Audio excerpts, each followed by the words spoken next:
And now, from the great state of Mississauga in Ontario, Canada, it's the Ted Wallachin Podcast. Brought to you by Tom's Place. For the finest in men's fashion, Tom's Place will suit you. And ETP Canada, providing estate administration with ease. ETP Canada. And now, here's Ted. Welcome, everybody, and I appreciate you taking the time to join us for another episode of the Ted Wallachin Podcast. We're here for you each and every week. Looking forward to this week. Should be a little off the beaten path, to say the least, in a good way. My guest is the author. His latest book is called Sorry, Looking for Now, capital N-O-W, capital L, capital O, capital L. He is the founder of slowpainful.com since 2014. Let me give you some words on how he describes himself as, quote, known locally as erstwhile author, feckless artist, starer into space while smoking, and public homosexual. Welcome, David Roddis. How are you? I'm very well, thanks. I could not have written a more interesting introduction, so I just took your own personal words there. Well, thank you very much. I knew it wouldn't be liable for anything because they are your words. No, I'm not in a litigious mood. Yeah. Nice to have you join us, by the way. We're just over Pride Week, Pride Month, actually. Your thoughts on this year's activities? Well, that was a surprise ending, wasn't it? Yes. Yeah, I'm trying to sort out the rubble in my brain around that one, and trying not to react, but to respond in a way that kind of is inclusive and takes the other side into account. But I'm finding it very difficult to process that event. For those who don't know what David and I are talking about, the final Pride Parade was interrupted. I was about halfway through it by a group of pro-Palestinians.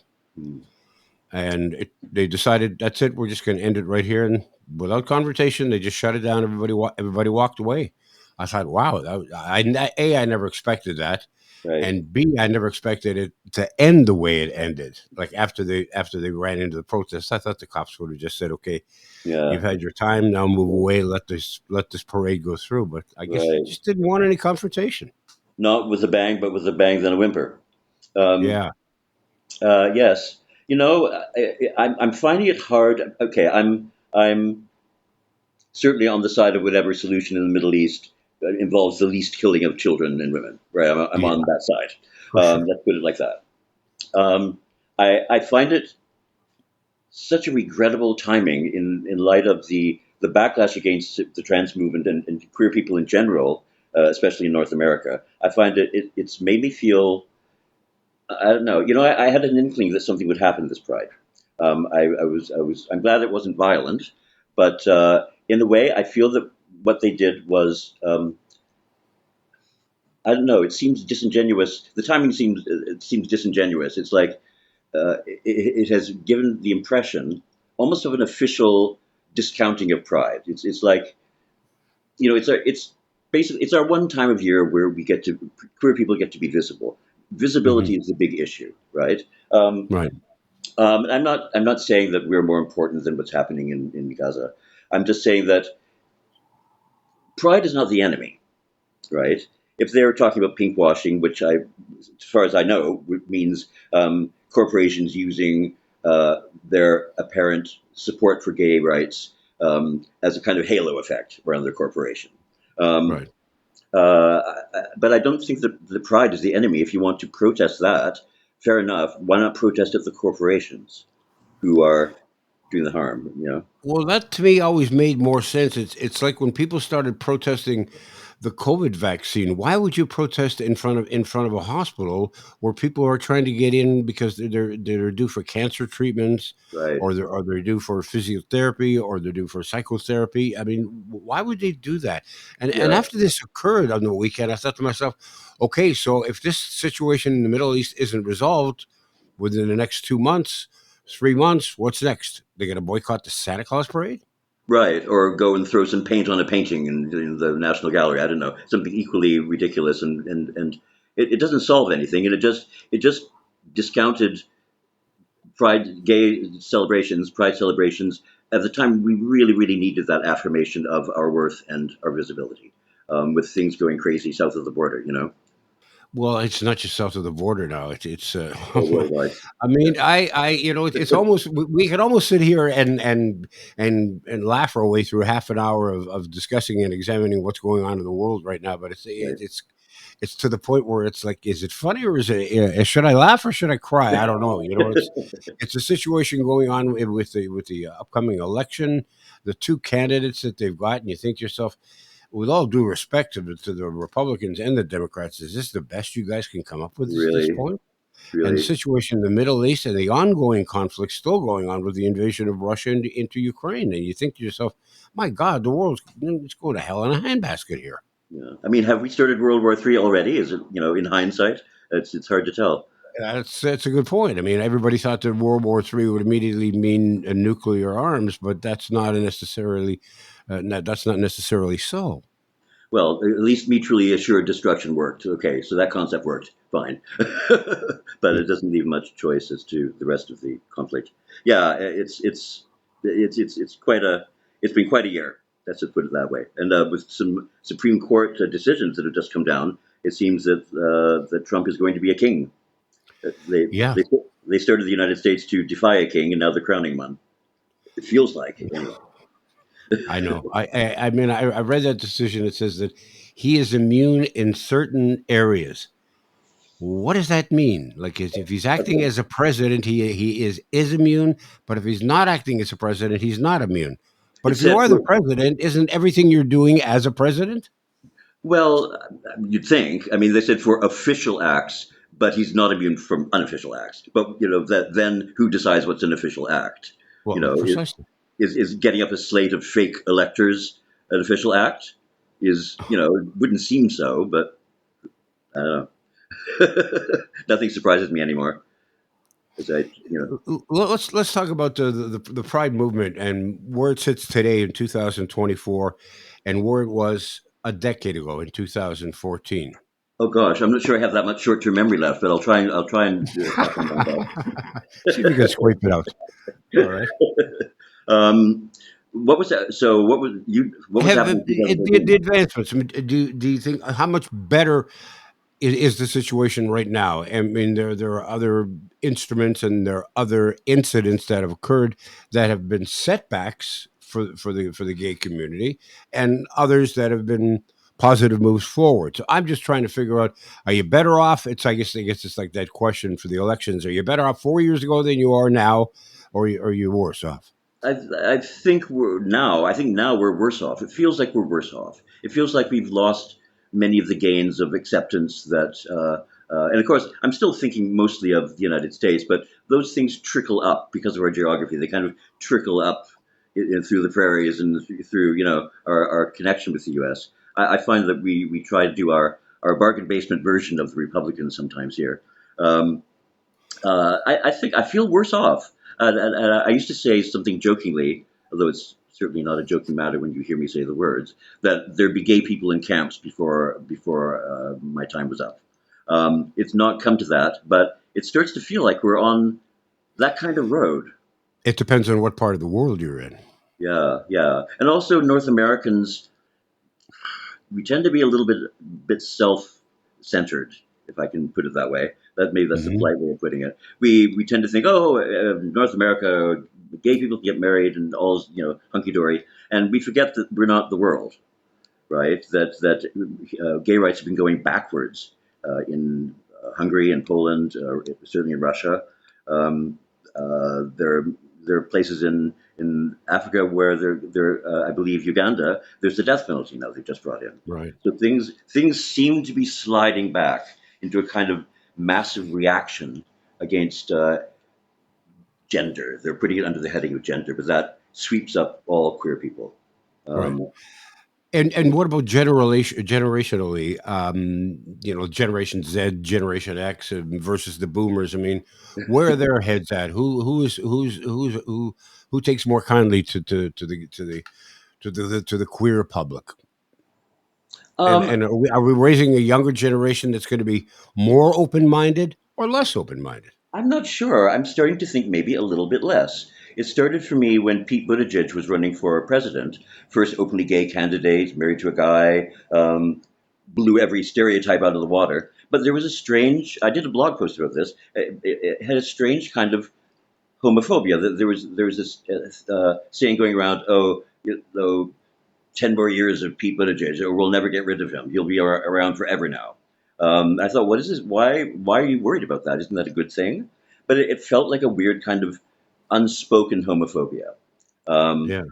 there's, they spoke about his, um, he knows several languages and he's very eloquent, and they were kind of putting his vocabulary down and all kinds of like, who do you think you are, kind of nonsense. And I really felt that gave me a clue that young people are maybe have this little residue of homophobia that they've inherited. I don't know.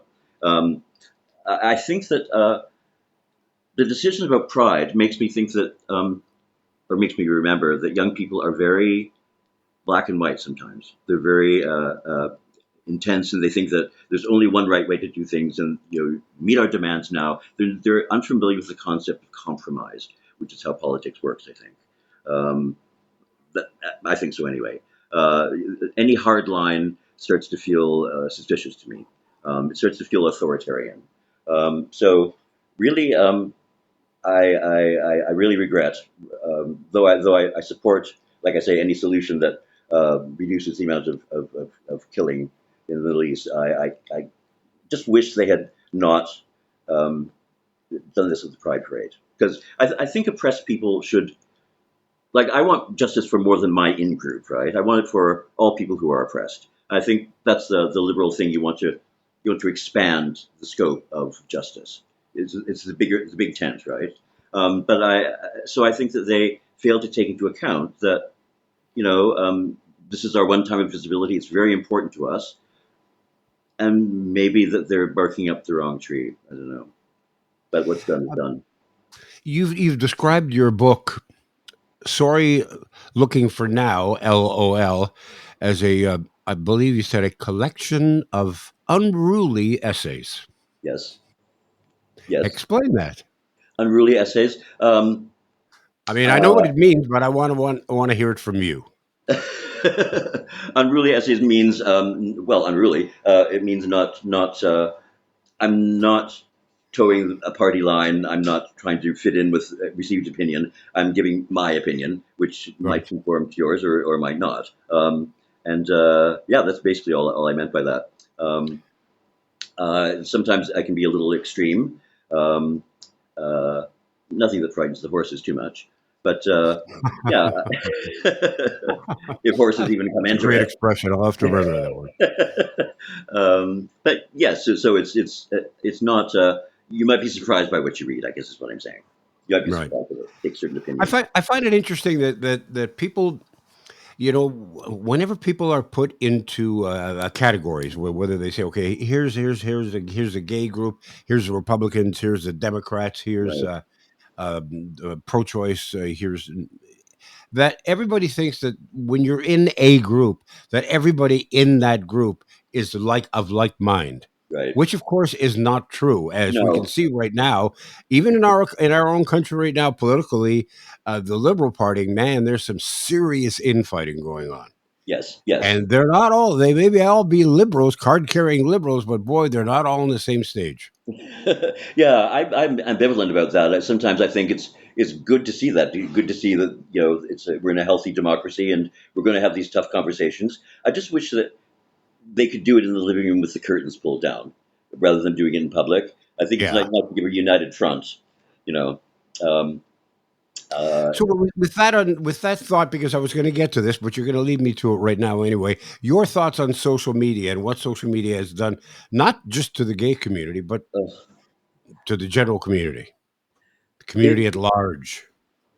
it's you reduce people to icons of themselves.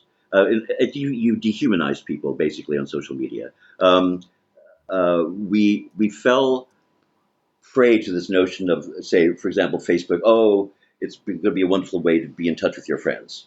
But in fact, it's a wonderful way for Facebook to get free content, which we provide, and Mhm. eyeballs on ads.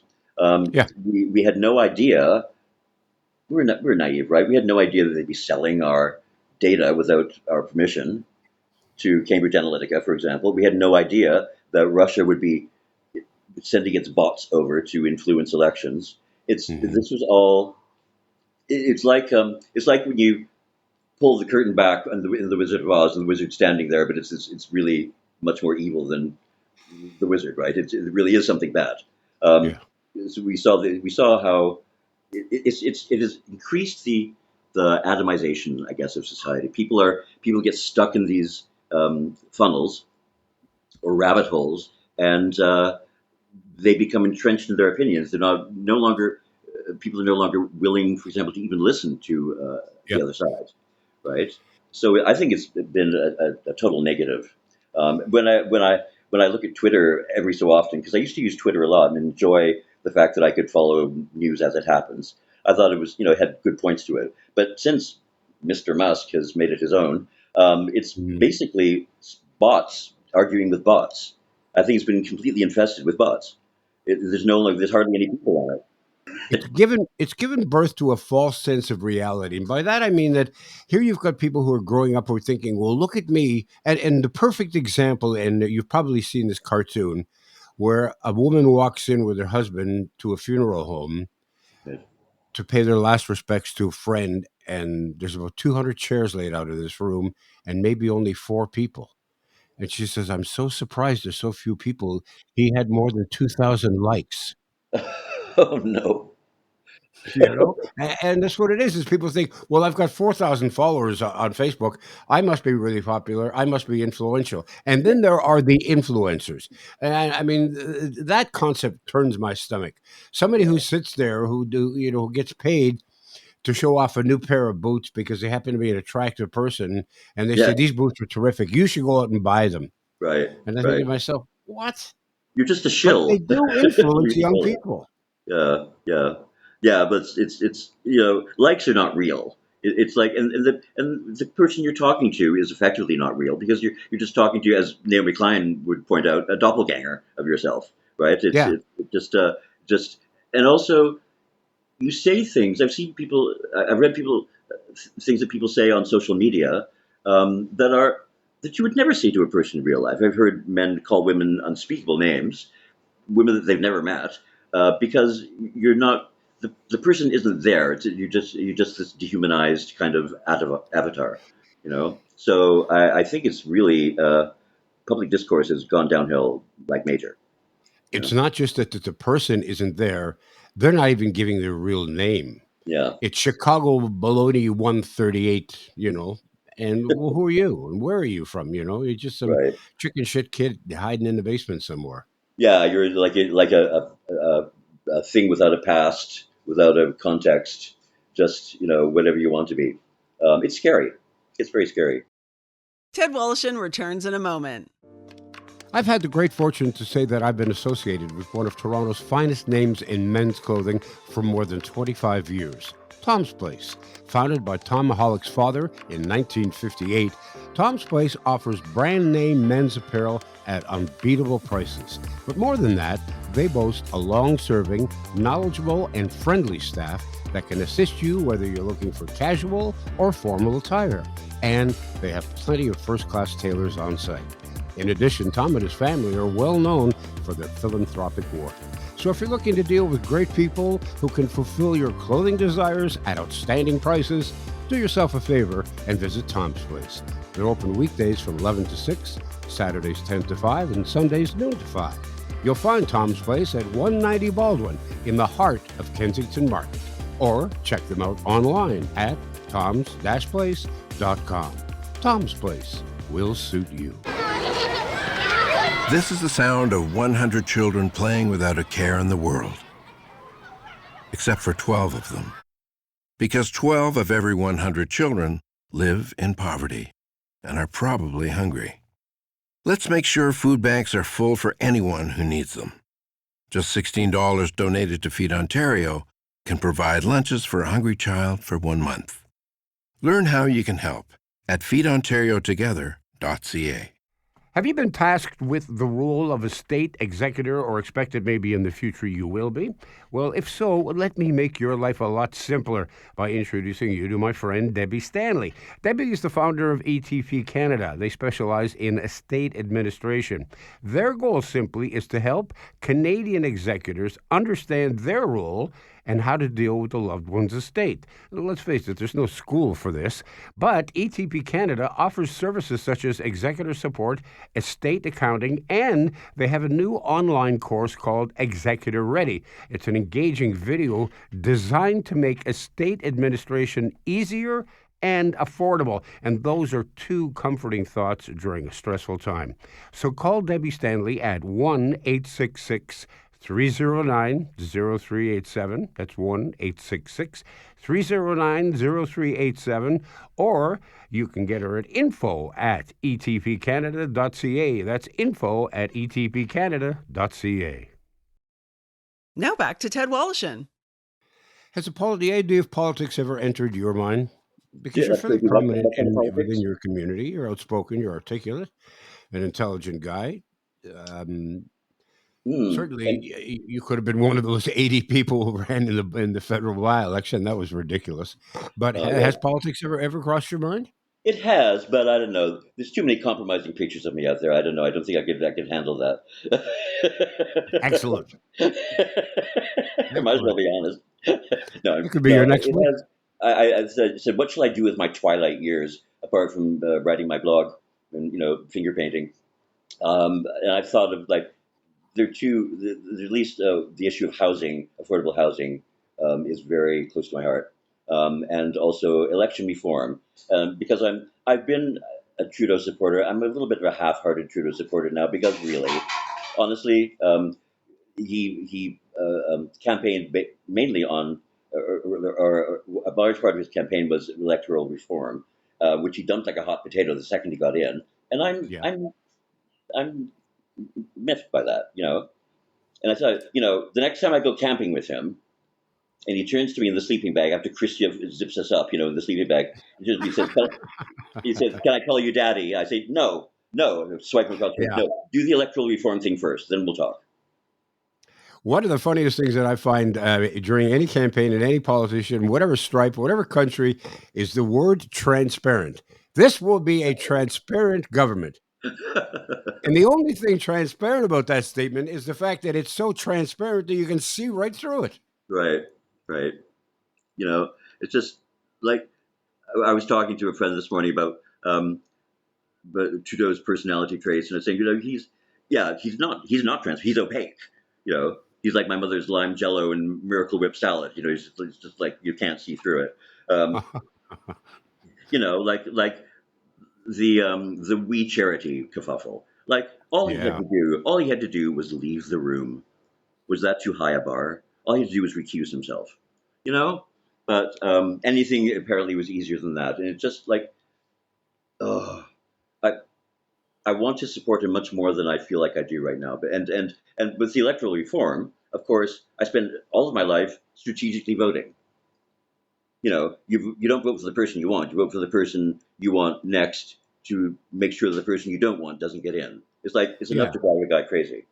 Well, we don't seem to elect people. We seem to throw them out, where we go to the ballot box so that we can get rid of whoever's in power because we've gotten sick of them, because they've lied to us. And it's not necessarily that we're all that high on the guy or the woman that we're marking an X beside on the ballot. It's just that we want to get rid of whatever's existing now. Well, I know it's a very cynical way to go about politics. It's and no wonder people feel disengaged, because I remember my parents yelling at me if I wanted to vote NDP. They say, "You'll cancel out our vote," but they were kind of right.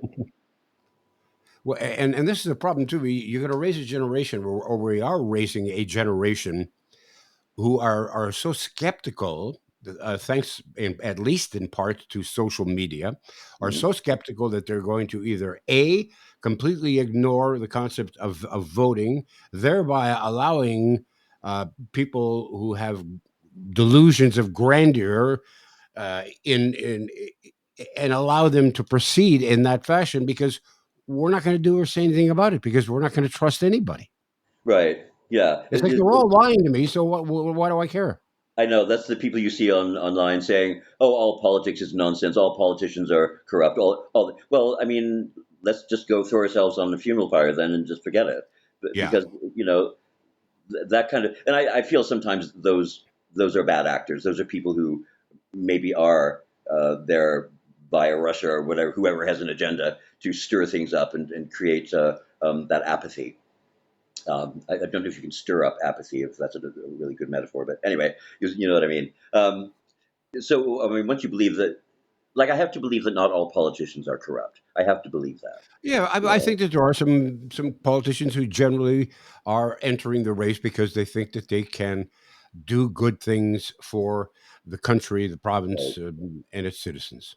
right, right. And at least we don't have, well, at least not overtly, we don't have the terrible influence of money that the U.S. has. Yeah. That I think is the a huge problem of money influencing politics. But I'm sure it happens here as well. We just haven't, like I say, we do our bargain basement version of things. We'll have a protest, but we'll have a protest that gets us to bed by 10:30 with a cup of cocoa, and we'll watch the National Peter Mansbridge, and everything will be fine, like a Disney protest. But Yeah. um, but it's what would we do without the United States to entertain us? I wonder. Um, if we can look at it as entertainment. It's rapidly becoming not entertainment, but something very scary that keeps me up at night. But it's even I talked to some friends who do live in the United States who are Mm. they just shake their heads wildly and say I don't know what to do. I mean it's I think it's Al Gore said one year, and I can't remember who the candidates were. He said, "This isn't the lesser of two evils; it's the evil of two lessers." Oh, right, good. That's a good one. Um, yeah, just what they do in Europe. Or They it pour out wasn't the Al concrete. Gore. It was political pundit Al. Well, never mind. Oh, I'll Al figure it Franken. out. Al Franken. No, it wasn't Al Franklin. I'll get it. I'll get it. It'll Okay. come into my must mind soon. I sympathize. Yeah. It was Gore Vidal. That's who it was. Oh, Gore Vidal. Okay. Right. Sorry, yeah, I Right. got the names backwards. Yeah, that's a bon mot. Well, in Europe, they pour into the streets by the millions and they protest. There Yeah, seems to be very little protest happening in North America.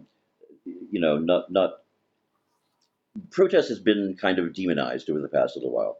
It's regarded as unruly, and kind of we don't like the messiness of it. But that's what democracy is. It's kind of messy. You have to work things out. hmm So, I mean, part of my reaction to the protest yesterday is, well, I'm grateful. At least it was Canada Day. I'm grateful that we have a country where we can protest peacefully, and sit down and talk and say, okay, where are we going wrong? Maybe you have an insight that I don't have. Um, so it was just a parade, is the other half. So you see, I'm going back and forth between how where do I fall on the spectrum of this decision? Well, it's a But, weird situation to be in. It's kind of a good news, bad news. The good news is we yeah, have the right to protest. The bad news is because we have a right to protest, we are interrupting too many things and ruining other people's activities right, right, unfairly, yeah. I feel it unjustly. wasn't there. Yeah, Yeah, I agree with that. The head of Pride, the executive director of Pride, I forget his name, said basically that he regretted the timing as well. The protesters, which they have a weird name, it sounds like a very ad hoc group, um, said that they had submitted their demands to Pride, what, 6 months ago? They said that was the time to respond. I mean, if Pride knew 6 months ago that these demands were on the table, why would you not make an effort to respond? I mean, anyone could see that it was a possibility that something would happen this Pride. I think that would be fairly expected if you were thinking even a little bit ahead and looking at the world situation. Do you hmm not think that they could have known that something would be in the offing? Well, an object that's so large, the bigger the object, the easier the target, Right, the more attention you're going to get. And, exactly. protesting, a small community fair somewhere in is not going to have that kind of attention. It's not going to grab you the lead story on the national news. This does. This did. Hmm. Yeah, I read a big analysis of it in a gay newspaper from Washington, I guess Washington State, which went to great and intelligent, in-depth exploration of what had happened. Yeah, I always find it interesting to read American or outside or English versions of what's happening here to get a new perspective. That's why I learned over the past few years that our country is and Trudeau himself are widely respected worldwide. So, Chrystia Freeland is widely respected for her expertise in foreign affairs and etc. And it's quite it gives me a new perspective. The most hilarious instance is recently I read an analysis of our carbon tax or the pollution tax as they call it. And this American publication was lauding the success of our carbon tax program and saying how they should implement it in the states, whereas we've been caught up in this right wing thing that it's causing inflation, it's causing absolutely everything that's wrong with the country. When in fact the fact is people actually get more back than it costs them, and I don't know where PR went wrong with that. I think what's most frustrating when it comes to climate change and what we can do or cannot do about it is the fact that we are responsible for so little of it internationally, and yet we can't do anything to the big powers that are causing most of these problems. Countries like India, countries like China, countries like Russia. We can't do anything about it. Exactly. They won't Yeah, listen we to all us. got to work together, but that doesn't seem to be happening. And also, like, I'll recycle when Monsanto starts recycling. Did you see that CBC story within the past couple of years? It was that all those plastics we've been diligently recycling, putting in the bins and everything, none of it got recycled. Yeah. It was just dumped in the ocean. Yeah. If that's not Yeah. going to be cynical about Yeah. recycling, I don't know what will. I know. So what are we telling what are we teaching our kids? Don't They do as I hear say. these stories. Don't do as I say. It's like Don't do anything. Yeah. I don't know. It's true. Let me just get to a couple of things here before I let you go, David. Your slowpainful.com. How often do you post? How often do Oh you blog? gosh. Well, when I was working on the book, it was a long time before I posted, but I try to make a post now once every 2 weeks at least, because I spend a long time refining. And is it always of a political, social nature, or is it sometimes just something completely out of like wacky off the wall? Sometimes Because I sense that you have that in oh you. really? You're too And kind. I mean that in the nicest of ways, because I have that in me. Good. It's a very important Yeah. thing to be unruly, as we said. Sometimes it's completely wacko stuff. Like more earlier in my blog days, in the first book I put out, "A Slow Painful Death Would Be Too Good for You" and Other Observations, I had completely non-political stuff. There's one that's a newsletter, a community newsletter, Kirka 933 AD. Like they've got a new privy, and and so and how to get in your good graces of the women in the tower, that kind of thing. And I also adopted various personae. For example, Trela Irhim, first lesbian to fly solo, no hands across the Atlantic. That's an anagram of Amelia Earhart, by the way. Because I live in a building on the property of which there used to be a hotel where Amelia Earhart worked as a nurse in the First World War. So that's kind of interesting. Yeah, Really? yeah, it's kind of cool. Yeah, it is cool. Big Gay Pope, for example, was another. They're all kind of satirical. They usually have a little dig about something current, but they're not so overtly political. But man, the past few years, I got a little more serious. The book is still funny, but it's more. There's a little more bitterness behind the humor, I guess. And your latest effort called "Sorry, Looking for Now," LOL. I'm assuming is available everywhere you buy books, and of course everywhere you buy where books fine gay nowadays you can satire is buy found. clothing and Yeah, children's yeah. toys. And, Amazon, so Kobo. and you've got a website. People can go there to find out more about the ramblings of Mr. David Roddis. Yes. Slowpainful.com. The slowpainful, all one word, .com.